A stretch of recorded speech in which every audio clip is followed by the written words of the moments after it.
Why do the kindest people suffer the most? Why do you give your loyalty, your time, your truth, and still end up abandoned? Why do those without conscience seem to glide through life, while you're constantly at war with yourself? No one told you this because they don't want you to know.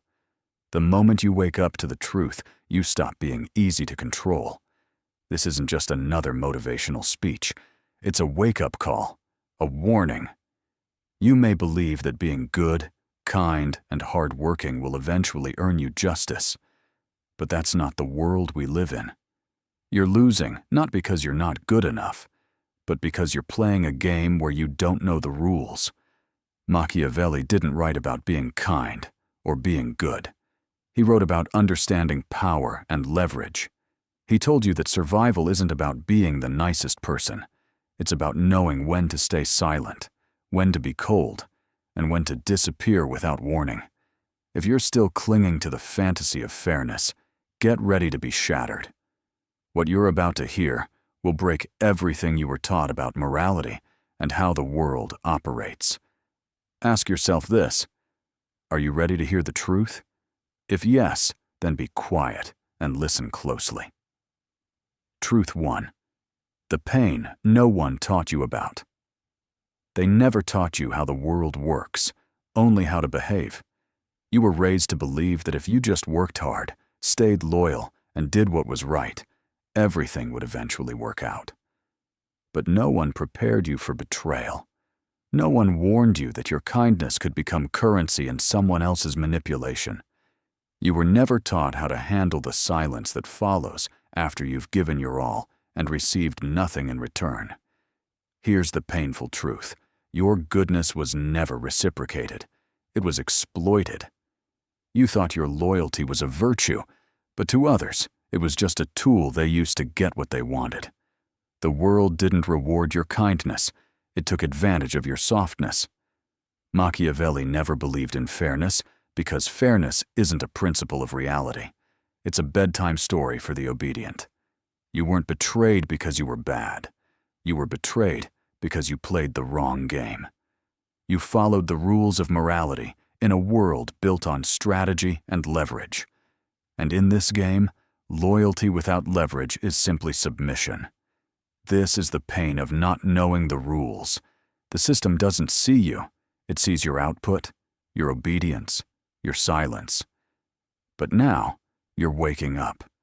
You're realizing that maybe your suffering wasn't a mistake. It was the result of being good in a world that doesn't reward goodness. And once you see the game, you can learn to play it differently. Not with revenge, but with strategy, with balance. Truth 2. The lies society tells you about kindness. Society has romanticized kindness. You've been taught that kindness is a virtue, that politeness is power, and that if you stay humble, generous, and soft, life will eventually reward you. But the harsh truth is, kindness without boundaries is a weapon used against you. And kindness without awareness? It's submission. Here's the bitter reality. Society doesn't respect kindness. It respects usefulness. It rewards leverage.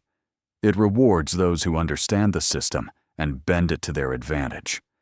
While you were helping everyone, no one was helping you. You said yes to everything. And in return, they forgot how to value your time and energy.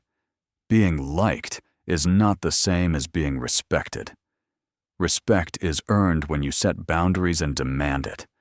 And most importantly, when you stop tolerating disrespect. The key to this is realizing that you don't need to be liked by everyone.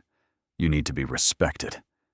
If you continue to offer your kindness unguarded, you will always be taken for granted.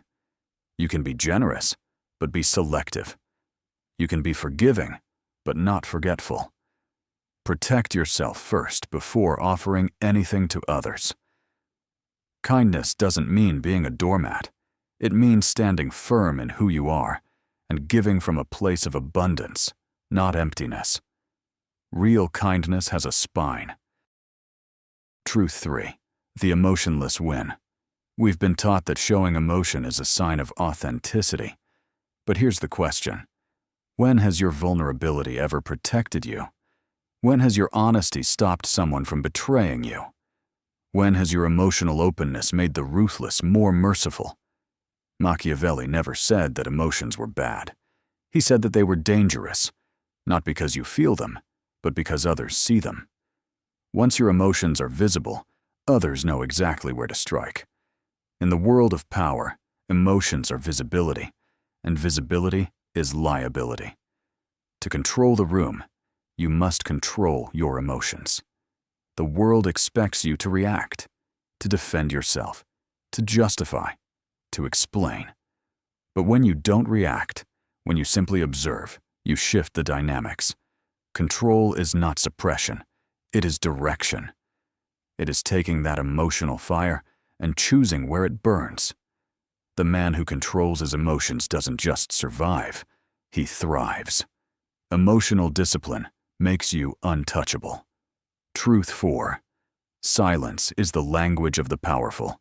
You've been told that speaking up is strength, that expressing yourself is necessary. But Machiavelli understood that in the world of power, silence is the most powerful language. Silence is not surrender. It's a signal, a calculation, a presence that forces people to guess. The loudest person in the room is rarely the one in control. They speak to be noticed, to be heard. The truly powerful man, however, says nothing. His silence shifts the room.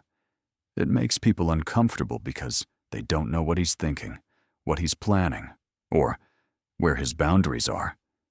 In relationships, silence forces them to project. When you don't react to an insult, they feel it.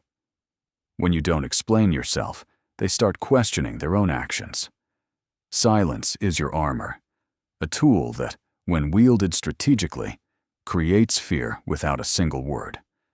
The world expects you to break, to explain yourself, to justify.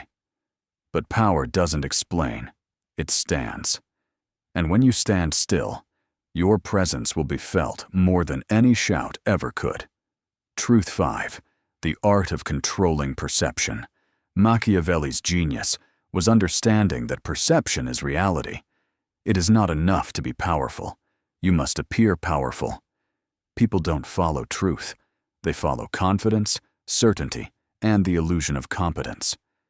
You must control how others perceive you, because whoever controls perception controls the game. This doesn't mean lying. It means curating a reality. Strategic truth. You don't need to tell everything, but you do need to direct how people feel about you. Be compelling, not just competent. People will believe what they need to believe, so make sure they believe what serves you. You don't need to be liked. You need to be believed. And when you control how others see you, you control how they treat you. In this world, visibility is vulnerability. Learn to control the spotlight without ever begging for it. Truth 6. Why loyalty is an illusion. You've been taught to be loyal, to stand by your people, to be true to your word. But loyalty is not what you think it is. Loyalty is based on benefit, not love. People are loyal to what serves them. You can sacrifice everything for someone, and they will still leave when your usefulness fades. Loyalty without leverage is servitude. It's not respected, it's expected. When you understand this, you stop begging for loyalty. Instead, you offer value, something so sharp, so essential, that they can't afford to lose you. True loyalty is born from necessity, not sentiment. Make people want to stay, not out of obligation, but because your value to them is undeniable. And when they betray you, you won't collapse. You'll simply withdraw. Let the silence speak for you. Truth 7. How to never be crushed again. Now that you understand the truth, it's time to make a choice. Do you want to continue obeying the rules, only to be crushed time and time again? Or will you rewrite the rules for yourself? Machiavelli said that power is earned, not by begging, but by building. Build your mind, build your presence, build your leverage. And when you stop reacting to the world's demands, when you stop begging for validation, you'll find yourself unbreakable. It's time to design your own life, to rise quietly and strategically, like a shadow that becomes unavoidable. Your life was never meant to be lived by their design. So design your own. Stop explaining. Stop shrinking. Stop waiting for permission. The world won't save you, but you can save yourself. And once you taste that kind of power, you'll never go back. Now it's time to become untouchable. This was a wake-up call, because no one told you the price of being blind to the truth. The kind-hearted often become prey in a world that rewards manipulation and leverage, not goodness. But now you know, you have the power to create your own terms. Machiavelli didn't write for kings, he wrote for survivors. For those who were done being used and stepped on. He didn't teach you to destroy, but to endure with intention, to rise strategically, and to wield your power without apology.